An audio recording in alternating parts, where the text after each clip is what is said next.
महाराष्ट्रातील अनेक स्थानिक स्वराज्य संस्थांची मुदत संपून साधारणतः 3 वर्ष झाले तरी निवडणुका झालेल्या नाहीत.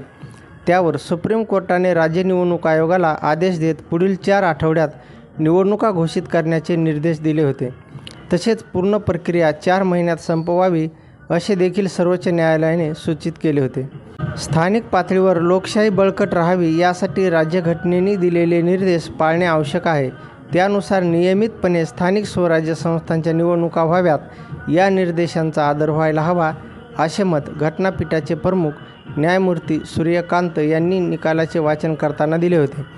ओबीसी आरक्षण संदर्भात असलेल्या प्रलंबित खटल्यांमुळे निवडणुका झाल्या नसल्याची दखल सुप्रीम कोर्टाने घेतली होती. राज्यातील स्थानिक स्वराज्य संस्था 4 वर्षापासून प्रशासकांच्या हाती आहेत. 29 महानगरपालिका, 257 नगरपालिका, 32 जिल्हा परिषद आणि 289 पंचायत समित्यांचा गाडा प्रशासक हाकत आहे. सुरुवातीला कोरोना, प्रभाग रचना आणि नंतर ओबीसींच्या राजकीय आरक्षणाच्या मुद्द्यांमुळे या निवडणुका लांबल्या आहेत. गेल्या 5 वर्षांपासून रखडलेल्या स्थानिक स्वराज्य संस्थांच्या निवडणुकाबाबत मोठी अपडेट समोर आली आहे. राज्य निवडणूक आयोगाने राज्यातील 32 जिल्हा परिषदा व 336 पंचायत समित्यांच्या सार्वत्रिक निवडणुकांसाठी मतदान कार्यक्रम जाहीर केला आहे. त्यासाठी 8 ते 14 ऑक्टोबर 2025 या कालावधीत प्रारूप मतदार यादीवर हरकती व सूचना दाखल करता येणार आहेत. तर 27 ऑक्टोबरपर्यंत अंतिम यादी आणि मतदाननिहाय यादी जाहीर केली जाईल. राज्य निवडणूक आयोगाने 1 जुलै 2025 हा अधिसूचित दिनांक निश्चित केला असून त्या दिवशी अस्तित्वात असलेली विधानसभेची मतदार यादी या निवडणुकांसाठी ग्राह्य धरण्यात येईल. जिल्हा परिषद निवडणूक विभाग आणि पंचायत समिती निर्वाचक गणनिहाय प्रारूप मतदार यादी 8 ऑक्टोबर 2025 रोजी प्रसिद्ध केली जाईल.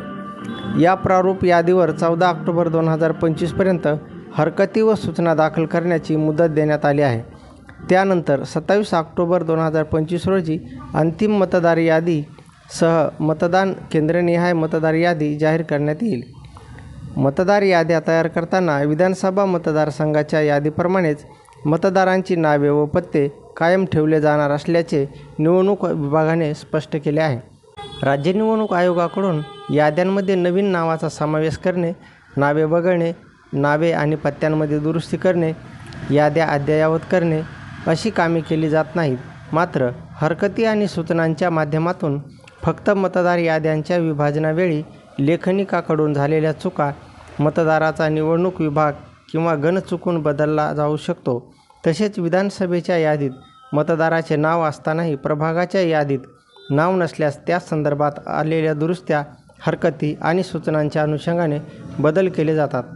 दरम्यान गेल्या 5 वर्षापासून राज्यातील स्थानिक स्वराज्य संस्थांच्या निवडणुका रखडल्या आहेत. पण सर्वोच्च न्यायालयाने राज्यातील मनपा, जिल्हा परिषद आणि स्थानिक स्वराज्य संस्थांच्या निवडणुका 31 जानेवारी 2026पर्यंत घेण्याचे आदेश दिले आहे. त्यानुसार राज्य निवडणूक आयोगाने जिल्हा परिषद, पंचायत समित्यांच्या निवडणुकांसाठी मतदानाची घोषणा केली आहे. तर नगरपालिका आणि महानगरपालिकांच्या निवडणुकांचीही तयारी सुरू झाली आहे. आयोगाच्या सूत्रांकडून मिळालेल्या माहितीनुसार 2 ते 3 टप्प्यात राज्यात निवडणुका होण्याची शक्यता आहे. यात जिल्हा परिषदा आणि पंचायत समित्यांच्या निवडणुका पहिल्या टप्प्यात होऊ शकतात, तर मुंबई वगळता इतर सर्व महापालिकांच्या निवडणुका दुसऱ्या टप्प्यात होण्याची शक्यता आहे. तर मुंबई महापालिकेची निवडणूक अगदी शेवटच्या 3ऱ्या टप्प्यात होऊ शकते.